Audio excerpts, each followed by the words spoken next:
What's up, Detroit? This is Tommy Riles and Brendan Riley here for the Riles and Riley Rundown. Okay, Detroit, it's our favorite time of the year, week one, the regular season of football. It's been a long wait, but everybody can admit it's time. We're ready for some football.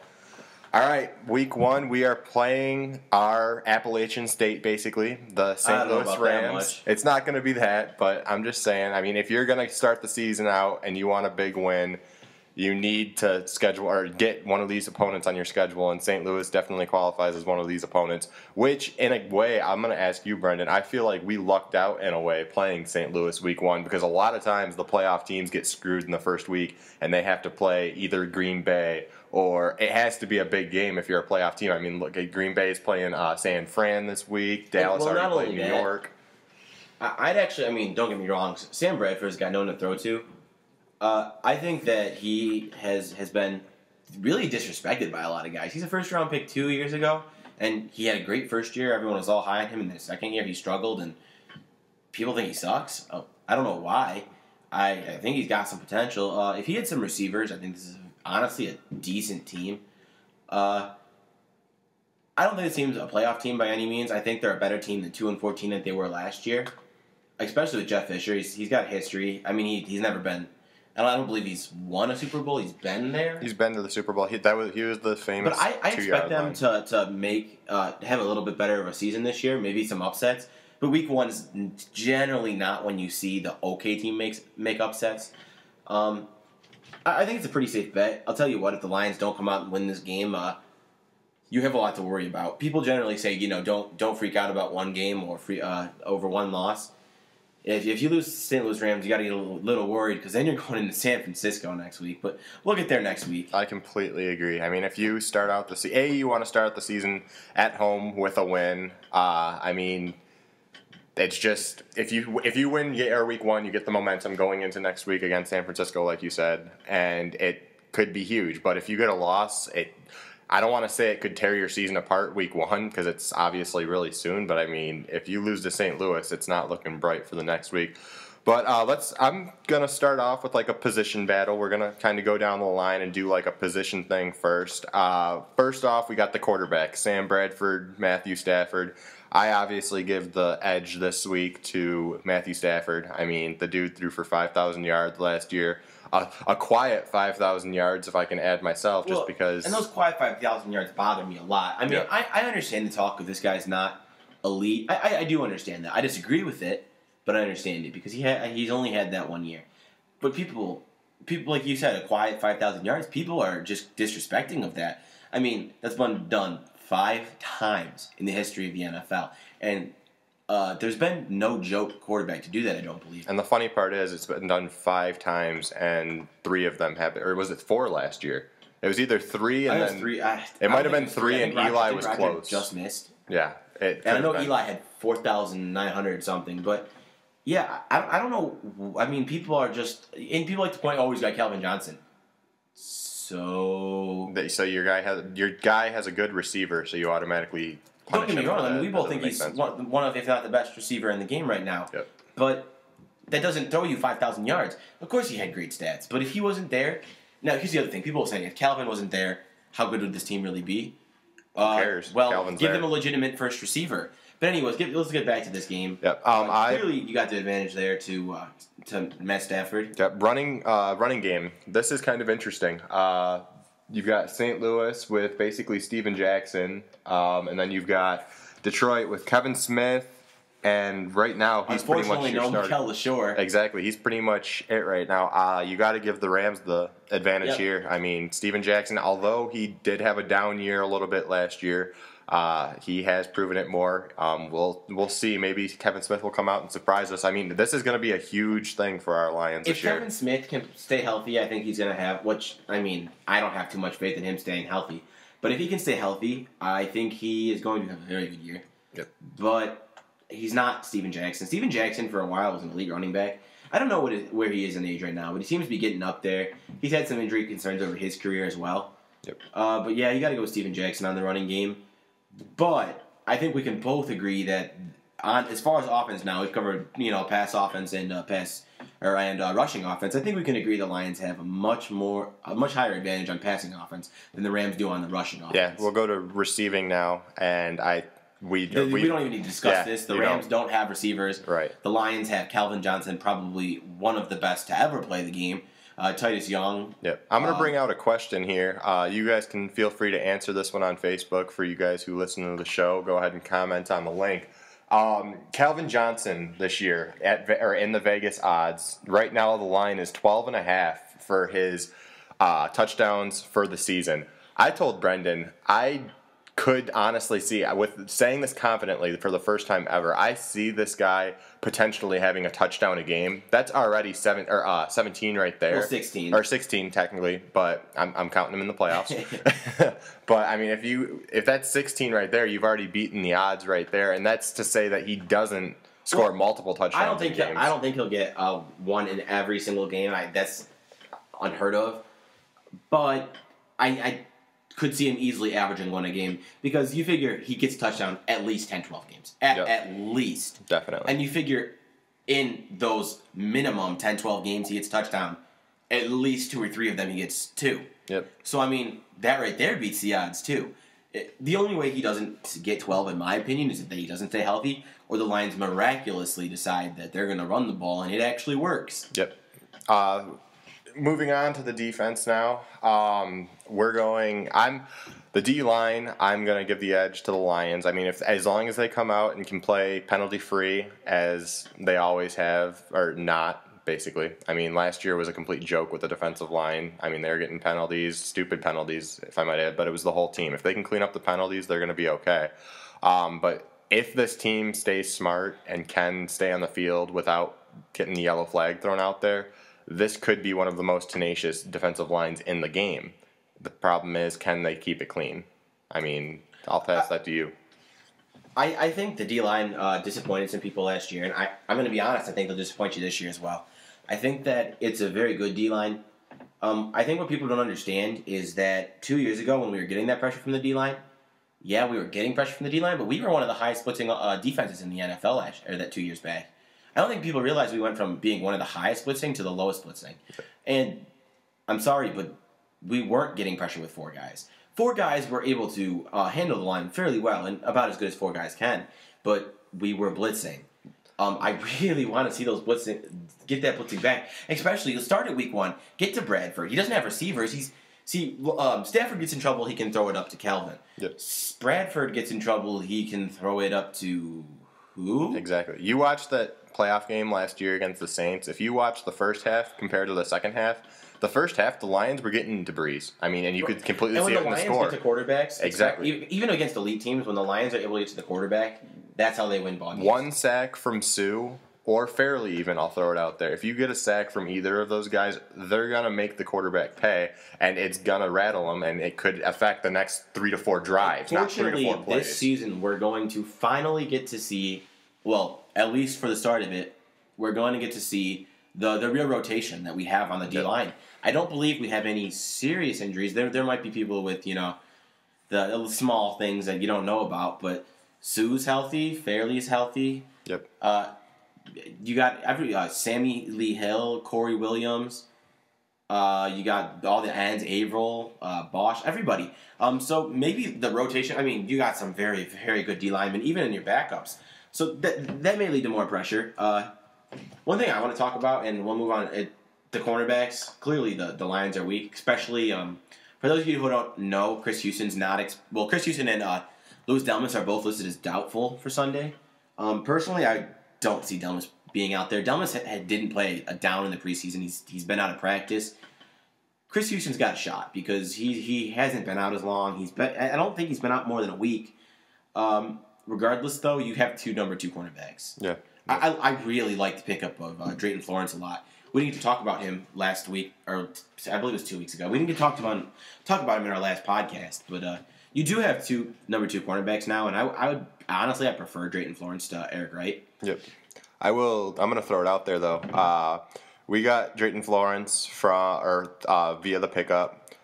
What would you have done? Or did you like Vontae Davis out there more? I mean, I think the difference. Vontae Davis cost a 2nd-round draft pick. He did. However, if that's a place you need, I mean, it's a lot like the MJD thing that But Drayton we talked Florence about. is a legitimate cornerback. Drayton Florence was only cut for cap reasons, from my understanding.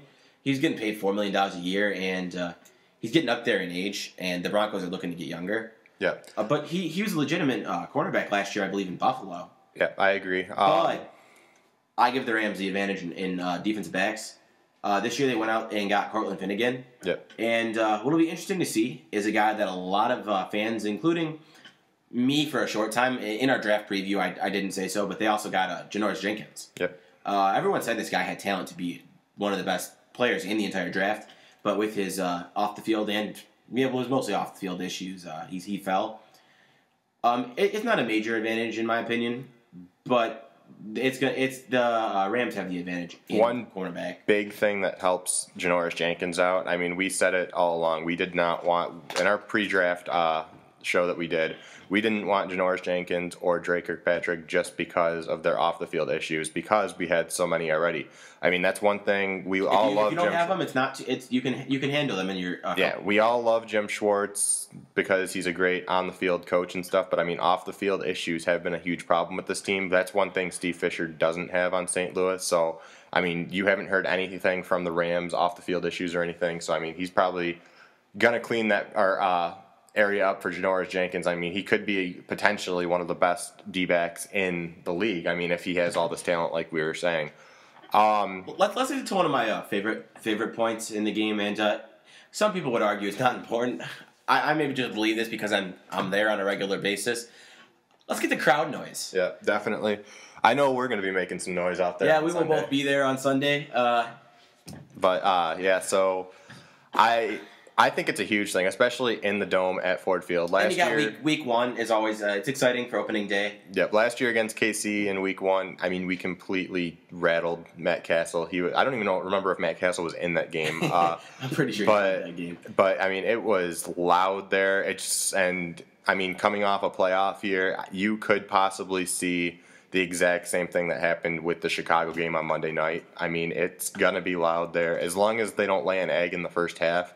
You can probably expect to see about 5 to 6 false starts in that game. Yeah, I expect some serious crowd noise, and I think the defense is going to come out strong. I mean, like we mentioned, actually, I believe in our season preview, this is don't get too excited if the defense looks great against St. Louis because, I could guard the St. Louis wide receivers. I mean, obviously not really, but you can stick out your third-round cornerbacks against these receivers.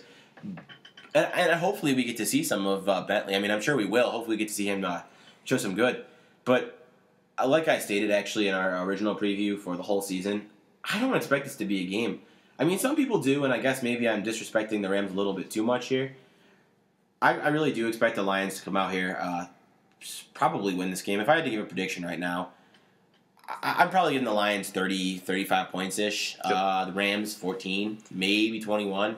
That's a big blowout. Maybe I'm disrespecting them too much there, but I think the Rams are a 5-6 win team this year. But teams like that tend to really improve in the end of the year and not show their wins at the beginning of the year. Yep. Well, we were just talking about before the show. Vegas has the line out right now on the game at 7. It started at 10.5. That's a pretty big drop for the week. But we were also talking. I mean, it's also a pretty big gap for 10. But I'm personally going to say that the Lions are going to blow out St. Louis. I think we have a chance to see the Lions put up about 40 this game. Stafford could throw for 300. I mean, yes, St. Louis does have the better D-back situation. However, we already stated that the Lions do have the better quarterback and receiving crew. And, I mean, you can have 4 Janoris Jenkins out there against Calvin. He's a rookie, too. Yeah, he's not going to be against Calvin. Exactly, but it's going to be one of those things where you're going to see some. If Calvin can get in the game early, expect to see a big game out of him. Because, I mean, if he can get a few catches under his belt, Stafford's going to get into that comfort zone with him. And, I mean, when Stafford and Calvin get in that comfort zone, they could easily put up 150 to 200 yards and 2 touchdowns apiece. You know what I mean? I would expect this to be a big game from Calvin. Last year, Calvin had that little run of multiple, 2 touchdown games? Yeah. I would expect him to start that off this week. Yep. Not that I expect him to continue it in San Francisco, but I really would expect to see Calvin get 2 touchdowns. Fantasy leagues are different, but I would like to point out that Calvin Johnson in my fantasy football league is a 31-point projected player this week. Yep. It's ridiculous. Yeah. I mean, that's not quite standard scoring. It's pretty close to standard scoring. Yeah. Calvin's going to have a very, very good game. If you are going to see a positional player outside running back or quarterback win an MVP in this league, you honestly probably could put your bet on Calvin Johnson and be safe with that. Because, I mean, this guy, I don't think people realize yet how special this guy is. I mean, you have to have 2 people on him at all times. If you single cover, he is going to burn you every single time. Right. You need someone watching him or something. You need some help back there. Even the best cornerbacks in the league struggle against Calvin Johnson. And I mean, Cortland Finnegan's a really good player. I mean, he's a strong one, but he's not a Darrelle Revis, and Darrelle Revis would have a hard time with Calvin Johnson. Definitely. Go ahead. I'm gonna throw it out there again for all of you guys who are listening on the show. If anybody can throw out there the final score of the game before kickoff time at 1 o'clock, I'm going to put 12 o'clock as the deadline. If you can predict the final score exactly to a T at 12 o'clock or beforehand on Sunday, we will offer out a prize for you.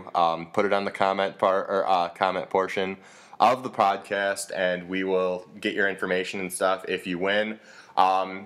And we just want to hear from you guys. I mean, like I said, just continue to listen to the show and everything. We are right now at about 40 likes.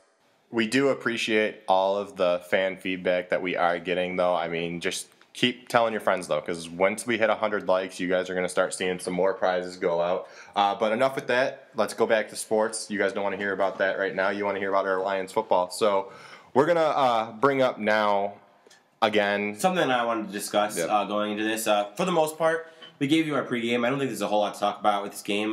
We got our most part in. A few more things to look at for this game and the remainder of the season. Some question to ask you guys. This year there seems to be a lot of we have the people who are very optimistic about this team, have the 12-4 wins. You have the other people who say, there's no defensive backs, 8 wins, 9 wins. I've even heard 7 wins. I want to know what you guys have to think about that. Hey, Tom, you can let me know what you're thinking first. I know we did our season preview, but let me know what you're thinking as far as are people being too optimistic? Are people being too pessimistic? Let me know what you think about that. This team is too hard to judge right now. I mean, I'll be honest. This is one of those teams where you have to see them play a few weeks before you can actually see what they're going to be. And that's why I wanted to bring this up as well. It'll be fun to talk about after the game when we do our post game. You have a few of the people who are drinking the Lions Kool-Aid right now who watched them last year and saw a team that made the playoffs, and now they think that they could be a perennial team that makes the playoffs and win the Super Bowl here eventually. And then you have the guys who went through the last 50 years of misery and are completely not happy with what we did in the offseason. Don't expect. I mean, I've heard anywhere from a guy going 4-12 saying they aren't going to make the playoffs to a team that's going 15-1 and going to win the Super Bowl. I mean, this team, and the sad part is that could honestly happen. I mean, this team could go 4-12 if injuries happen. I don't know about 4, but what you said actually is perfectly on what I had to say to fans. And you can let me know if you disagree or if you agree. I think the optimistic fans need to calm down a little bit. I don't think this team is perfect. Of course, this team could win the Super Bowl if you get in a cornerback here, maybe even a safety. This is a completely different team. It is. I mean, they do lack a running game, but you don't need a great running game. You just need a decent running game. Pessimistic fans need to cheer up because you know what? You may not make the playoffs this year. That's the honest truth. But you don't make the playoffs this year, you get a much higher pick. Well, a fairly high pick. I guess I shouldn't say much. Get that 15, 16, 17 range. Get another player in here. Another offseason for some of your young talent to improve. You don't need to make the playoffs this year. If you don't make the playoffs this year, it's not the end of the world. Everybody is making it seem like if the Lions don't make make the playoffs, it's done. I mean, there's 50 more years coming. No, did the Saints miss the playoffs? I believe in their major rebuilding process, they made the playoffs. They were the big story. The next year they missed the playoffs, and I believe the next year they won the Super Bowl. Yes, they went. They were the exact. This reminds me a lot of that. Very, very similar team. And they were the exact same way as the Lions. They went through their misery. I mean, they were the Aints for the longest time.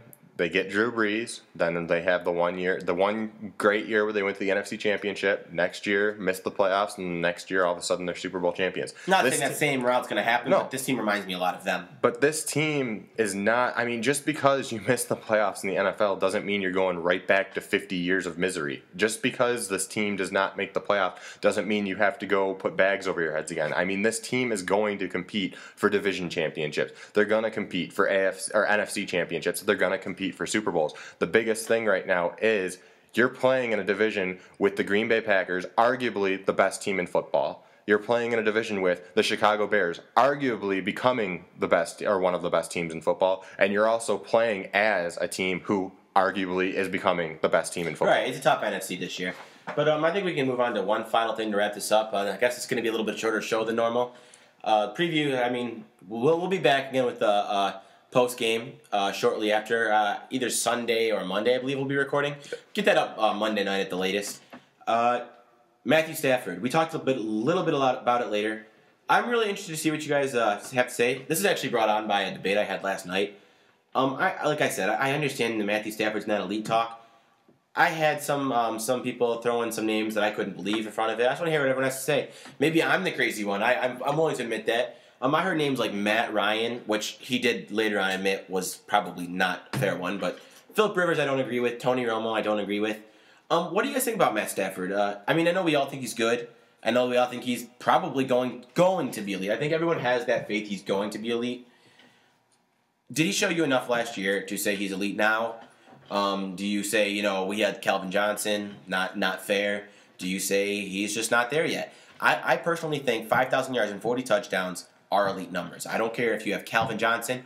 I don't care if you have Jerry Rice. Those are elite numbers. To everybody saying that Calvin Johnson is the reason why Stafford threw for 5,000 yards last year, I'm going to give you a big shut up because it's not true. Yes, Calvin Johnson was a big part of why he threw for 5,000 yards, but over 3,000 yards of that came from somebody not named Calvin Johnson. So obviously it was not Calvin Johnson. And the ball would have been given more to those players had Calvin Johnson not been there. Exactly. So like I said, all of the believers that Calvin Johnson is yes, Calvin Johnson is a huge part of why Matthew Stafford is such a great quarterback, but that's like saying Steve Young would be nowhere without Jerry Rice. And one of the things I personally don't find fair is that people are mentioning that, how would they be without Calvin? Would he be this good without Calvin? No, they wouldn't. But that's not fair because teams have a first receiver. Without Calvin, the Lions don't have a first receiver. Exactly. So let me offer this scenario to people. Trade Calvin for Roddy White. Roddy White's not, he's not Calvin Johnson. Nope. He's a very good first receiver. Or even maybe not Roddy White. Maybe Greg Jennings, who some might argue is better. I don't think he is. He's a really very good player. There's a few other guys you could throw out there. Trade Calvin for a guy like that. Now, don't just take Calvin out of the equation because that's not fair. Quarterbacks generally have number one wide receivers. You give him Roddy White probably gets, maybe not the numbers Calvin did, but Roddy White probably still gets 1,200 yards, 1,300 yards, and 10 touchdowns. I want to throw this one out there. You've got Larry Fitzgerald right now in Arizona.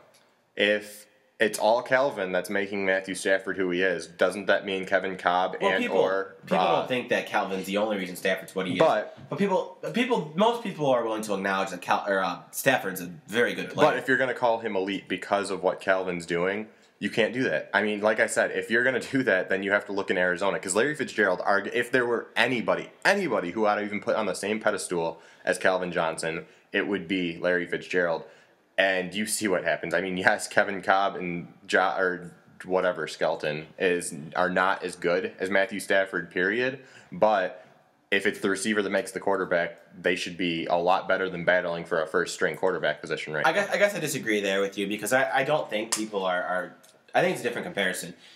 But I understand where you're coming from.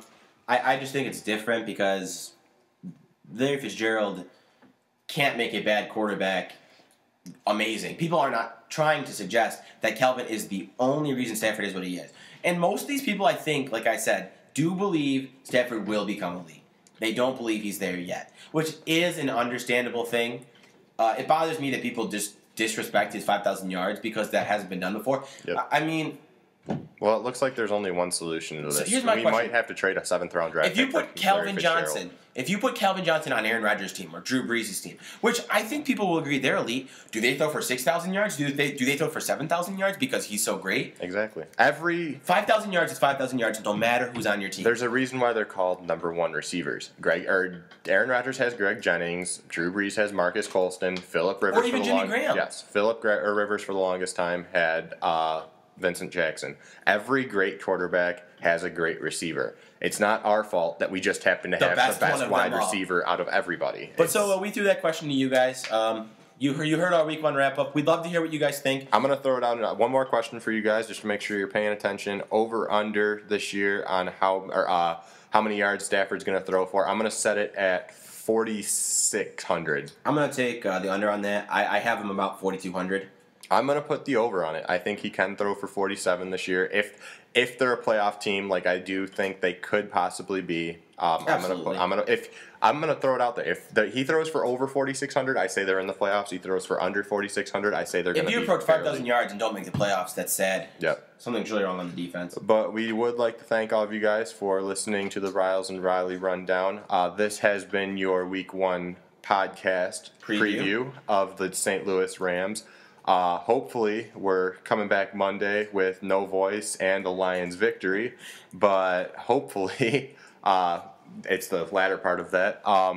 But we will talk to you guys next week, and be sure to let us know on the comment section of this link what you guys think. And check out our post-game show in a few days. Yep, 100 likes. Remember that, guys. Prizes start coming out. And remember, final score also gets you a prize. So we will see you next week, and go Lions.